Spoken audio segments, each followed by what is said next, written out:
खुदावंद यीशु मसीह के ज़िंदा और जलाली नाम में आप सबकी सलामती हो। सबसे पहले तो मैं आप सबका बहुत ज़्यादा शुक्रगुज़ार हूँ कि जिस तरह से आपने मेरे पिछले वीडियो को देखा और बहुत ही अच्छा फीडबैक मिला, तो मुझे उम्मीद है कि वो वीडियो आपके लिए बहुत ही बरकत का बायस रही होगी। हम आज की वीडियो पे बात करते हैं और आज मैं जिस टॉपिक पे आपके साथ बात करने वाला हूँ वो है कि हमारे ख़यालात किस तरह से हमारे ईमान पर असरअंदाज होते हैं। कलाम मुक़द्दस में लिखा है, इमसाल की किताब उसका चौथे बाब और उसकी 23 आयत में यूँ लिखा है कि अपने दिल की खूब हिफाजत कर, क्योंकि ज़िंदगी का सरचश्मा यही है। और जब इसी वर्स को हम इंग्लिश में देखें तो इंग्लिश में बहुत ही वाज़ेह तौर पर लिखा है कि be careful about your thoughts because thoughts runs your life. जिन लोगों को किसी पहाड़ी मकाम पर जाने का इत्तेफाक हुआ हो, मुझे अपनी ज़िंदगी में मरी जाने का इत्तेफाक हुआ और मैंने वहाँ पर देखा कि जब हम पहाड़ से नीचे आते हैं तो फिर तो काफ़ी आसानी से आ जाते हैं, पर जब हम पहाड़ के ऊपर दोबारा चढ़ते हैं तो कुछ दुश्वारी का सामना करना पड़ता है। गुज़िश्ता साल 2019 में मैं जब अपने चंद दोस्तों के साथ मरी गया तो हम हर रोज़ चाय पीने के लिए अपनी रिहाइश से नीचे आते और फिर जो है हम बातें करते करते वापस पहुंच जाते। और मैंने देखा कि जब हम अपनी मुश्किलात के ऊपर सोचते हैं बहुत ज़्यादा तो वो और भी मुश्किल हो जाती हैं, और जब हम अपनी मुश्किलात पर गौर नहीं करते तो हम उनको आसानी से हल कर लेते हैं। हम कलाम मुक़द्दस में से आज देखेंगे कि किस तरह से हमारे ख़यालात हमारे ईमान पर असरअंदाज होते हैं और हम किस तरह से अपने ख़यालात पर काबू पा सकते हैं। आए हम देखते हैं क़ज़ात की किताब उसका छठा बाब और उसकी 11वीं आयत से। कलाम मुक़द्दस में यूँ लिखा है, फिर खुदावंद का फरिश्ता आकर उफ्रा में बलूत के एक दरख्त के नीचे जो यवास अबजरी का था बैठा, और उसका बेटा जदाउन मैं के एक कोलू में गेहूं झाड़ रहा था ताकि उसको मदियानियों से छुपा रखे। और खुदावंद का फरिश्ता उसे दिखाई देकर उससे कहने लगा कि ए ज़बरदस्त सूरमा, खुदावंद तेरे साथ है। जदाउन ने उससे कहा, ए मेरे मालिक, अगर खुदावंद ही हमारे साथ है तो हम पर यह सब हादसे क्यों गुज़रे और उसके वो सब अजीब काम कहाँ गए जिनका ज़िक्र हमारे बाप दादा हमसे यूँ करते थे कि क्या खुदावंद ही हमको मिस्र से नहीं निकाल लाया। पर अब तो खुदावंद ने हमको छोड़ दिया और हमको मदियानियों के हाथ में कर दिया। तब खुदावंद ने इस पर निगाह की और कहा कि तू अपने इसी ज़ोर में जा और बनी इसराइल को मदियानियों के हाथ से छुड़ा। क्या मैंने तुझे नहीं भेजा? उसने उससे कहा, ए मालिक, मैं किस तरह बनी इसराइल को बचाऊं? मेरा घराना मनस्सी में सबसे गरीब है और मैं अपने बाप के घर में सबसे छोटा हूँ। खुदावंद ने उससे कहा, मैं ज़रूर तेरे साथ हूँगा और तू मदियानों को ऐसे मार लेगा जैसे एक आदमी को। कलाम मुक़द्दस का पढ़ा और सुन जाने पर बरकत हो। आमीन। तो दोस्तों, हमने कलाम मुक़द्दस के इस हवाले में देखा कि जदाउन जो है वो एक कोलू में जो है गेहूं को छुपा रहा है ताकि मदियानी आके इसको लेकर ना चले जाएं। इससे पहले कि हम इस हवाले पर गौर करें, ज़रूरी है कि हम इसका सियाक़ो सुबाको समझें। जब बनी इसराइल की कौम ने खुदावंद के हुज़ूर में गुनाह किया और उन्होंने बुत परस्ती शुरू कर दी तो खुदावंद ने उनको सज़ा दी और उनको मदियानियों के हाथ में कर दिया।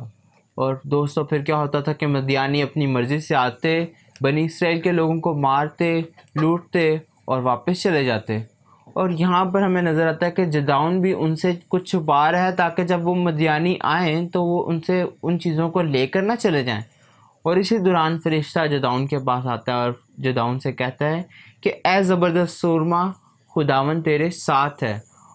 और जब फरिश्ते की बात जदाउन सुनता है तो जदाउन का रिस्पॉन्स बहुत ही फ़र्क सा रिस्पॉन्स होता है। कहता है, अच्छा, अगर खुदावंद साथ है तो फिर हमारी इतनी बुरी हालत क्यों है? और शायद हम भी अपनी ज़िंदगी में ये सवाल करते हैं कि अगर खुदावंद हमारे साथ है तो हम इतनी परेशानी में क्यों हैं, हम इतनी मुश्किलात में क्यों हैं। और यहाँ पर जदाउन भी यही सवाल करता नज़र आता है। कहता है कि अगर खुदावंद हमारे साथ है तो खुदावंद के वो सब काम कहाँ हैं कि वो हमें मिस्र से छुड़ा कर लाया, वो आग के सतून में हमारी हिफाजत करता था। तो वो इस बात पर सवाल करता है और फिर खुदावंद का कलाम जदाउन पर नाज़िल होता है और जदाउन से कहता है कि ऐ जदाऊन, मैं तुझे चुनता हूँ और तू अब जाके अपने लोगों को छुटकारा देगा और तू मदियानियों को मारेगा। और जदाऊन इस बात पर शायद सोचता है कि शायद खुदावन से कोई गलती हो गई है, और वो कहता है कि मुझे भेजा है, जो मेरा घराना है वो मनस्सी के कबीले में सबसे छोटा है और मैं अपने घराने में सबसे छोटा हूँ। वो बताता है कि मैं तो बहुत गरीब हूँ, मेरी हालत बहुत बुरी है और खुदावन ने मुझे चुन लिया। शायद बहुत दफ़ा हम भी अपने हालात पर गौर करते रहते हैं। हम सोचते हैं कि हम गरीब हैं, हम कुछ नहीं कर सकते, और यहाँ पर जदाऊन का भी यही रवैया नज़र आता है। जदाऊन कहता है कि मैं तो बहुत गरीब हूँ, मैं तो बुरे हालात में हूँ, मैं तो अपने घराने में भी सबसे छोटा हूँ, तो मुझे कैसे भेजा खुदावन ने, मैं कैसे सबकी मदद करूँगा। पर दोस्तों यहाँ पर वो एक चीज़ भूल गया कि खुदावन के फरिश्ते ने उसको आकर क्या कहा था। खुदावन के फरिश्ते ने उससे कहा था, ए ज़बरदस्त सूरमा, खुदावन तेरे साथ है। खुदावन ने उसको कहा, ए ज़बरदस्त सूरमा, पर वो ये बात भूल कर अपने हालात का ही रोना रोता रहा है। और बहुत दफ़ा शायद हम भी ऐसे करते हैं कि हम खुदावन की बात को नहीं सुनते, बल्कि हम सिर्फ़ अपने हालात पर रोते रहते हैं। हम कहते हैं कि खुदावन बहुत बुरे हालात हैं हमारे, और खुदावन की आवाज़ को सुनने के लिए तैयार नहीं होते। जब मूसा नबी ने मुल्क कनान का हाल जानने के लिए 12 जासूस भेजे, तो उनमें से 10 जब वापस आए तो 10 ने कहा कि वो तो बहुत बड़े बड़े लोग हैं, हम उनको कैसे हराएंगे, वो तो हमें मार देंगे, हम तो उनका कभी भी मुकाबला नहीं कर सकते, वो हमको मार देंगे और हमको ग़ुलाम बना लेंगे। और इस पे क्या हुआ कि जो उस बनी इसराइल के खैमे में तकरीबन 20 लाख लोग थे, और जब उन्होंने ये ख़बर सुनी तो वो तो बेदिल हो गए, मायूस हो गए, और उन्होंने मूसा से शिकायत करने शुरू कर दी। उन्होंने कहा कि मूसा, ये क्या तू हमें यहाँ पर मारने के लिए ले आया है, इससे अच्छे तो हम मिस्र में थे, चल हम मिस्र ही वापस चलते हैं, वहाँ पर हम गुलामी कर लेंगे, कम से कम हम जीते तो रहेंगे। और खुदावंद इस बात से बहुत ही नाराज़ हुआ। वो ये सब भूल गए थे कि खुदावंद ने किस तरह से हमें बचाया। और जब हम देखते हैं कि यशवा और कालेब जब वो वापस आए तो उन्होंने आकर मूसा से कहा कि मूसा, हमने वो मुल्क देख लिया है और हमें पूरा यकीन है कि खुदावंद हमारे साथ है, और जब हम वहाँ पर जाएंगे तो हम उन लोगों पर गालिब आएंगे और हम वो मुल्क फ़तह कर लेंगे। यहाँ पर हमें नज़र आता है कि यशवा और कालिब ने हालात को नहीं देखा, बल्कि उन्होंने खुदावंद की कुदरत को देखा। उनको याद था कि खुदावंद ने किस तरह से उनको मिस्र में बचाया, किस तरह से मिस्र से उनको निकाल कर ले आया, फ़िरौन के हाथ से बचाया, समुंदर को उनके लिए 2 हिस्से कर दिया। शायद बहुत दफ़ा हमारे लिए भी ऐसी है कि हम हालात को तो देखते रहते हैं, पर हम खुदावंद की कुदरत को भूल जाते हैं। अगर हम मत्ती 14 बाब में देखें, यहाँ पर मैं साफ़ तौर पे ये बात नज़र आती है। जब पतरस पानी पे चल रहा था, तो जब तक उसकी नज़र खुदावंद यीशु मसीह पर थी, तो वो पानी पर ठीक तरह से चलता रहा। पर जब उसकी नज़र खुदावंद यीशु मसीह से हट की और उसने आसमान की तरफ देखा, आंधी की तरफ देखा, पानी की तरफ देखा, तो उसके अंदर घबराहट पैदा हो गई और वो डूबने शुरू हो गया। बहुत दफ़ा हमारा भी हाल ऐसी है। हम खुदावंद पर निगाह करने के बजाय हम अपने हालात पर निगाह करना शुरू करते हैं, और ये हालात जो है हमारे ईमान में कमज़ोरी का बायस बन जाते हैं। दोस्तों, आज मैं आपके साथ यही बात करना चाह रहा हूँ कि हमें अपने ख़यालात पर किस तरह से काबू पाने की ज़रूरत है। ऐसा ना हो कि हम अपने ख़यालात को अपने पर हावी होने दें और हम खुदावंद की कुदरत को देख ना सकें।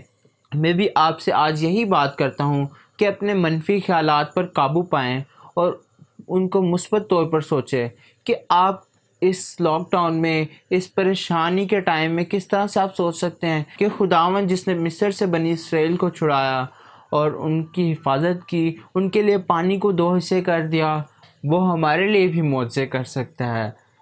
तो हमें खुदावंद की कुदरत पर ध्यान देने की ज़रूरत है। और मैं आपसे यही दरख्वास्त करता हूँ कि इस लॉकडाउन के टाइम में आप जितना हो सके खुदावंद के कलाम पर गौर करें, उसे दुआ बंदगी करें, ताकि आप खुदावंद की कुदरत को देख सकें, खुदावंद की आवाज़ को सुन सकें। शायद आज वो भी आपको भी यही कह रहा है कि ए ज़बरदस्त सूरमा, खुदावंद तेरे साथ है, पर हम अपने हालात की वजह से उसकी आवाज़ को सुन ही नहीं पा रहे। आए हम अपनी आंखों को बंद करते हैं और दुआ करते हैं। ऐ खुदावंद, आज के दिन का शुक्र अदा करते हैं जो तूने आज का दिन हमें अता किया। ऐ बाप, तमाम सुनने वाले लोगों को तेरे हुजूर में लेके आता हूँ कि तमाम सुनने वाले लोगों के साथ होना, उन सब के घराने में ऐ बाप तू बरकत देना। ऐ बाप, अगर कोई भी उनके घराने में बीमार शख्स है तो ऐ बाप तू उसको बहाल कर, तू सेहत याबी बख्श। ऐ बाप, अगर इनके घराने में कोई फाइनेंशियल क्राइसिस है तो ऐ बाप तू अपने इलाही ख़जाने से ऐ बाप उनके मदद कर। ऐ बाप, हम सब के साथ होना, तेरा लाख लाख शुक्र अदा करते हैं कि तूने हमें बहुत सी नेमतों से नवाजा। और ऐ बाप, हम उन लोगों से बेहतर नहीं थे जो इस दुनिया से जा चुके, पर ये तेरा रहम और फजल है जिसकी बदौलत हम इस जिंदों की ज़मीन पर जीते हैं। तो ऐ बाप, तेरे रहम और फजल के लिए हम शुक्र अदा करते हैं। ऐ बाप, हमारे साथ होना, हमारी मदद रहनुमाई करना, ताकि हम अपनी ज़िंदगी में तेरे नाम को जलाल देने का वसीला बने। और ऐ बाप, जो लोग अब तक तुझसे नावाकिफ़ हैं उनको भी तौफीक अता करके वो तुझे जान जाएं। मांग लेते हैं तेरे प्यारे बेटे यीशु मसीह के नाम से, आमीन। मुझे उम्मीद है कि ये वीडियो आपके लिए बरकत का बायस रही होगी।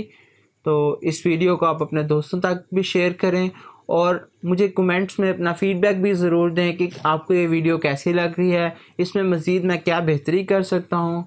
और सब्सक्राइब भी कर दें ताकि आने वाली वीडियोस भी आप तक पहुँचती रहें। शुक्रिया।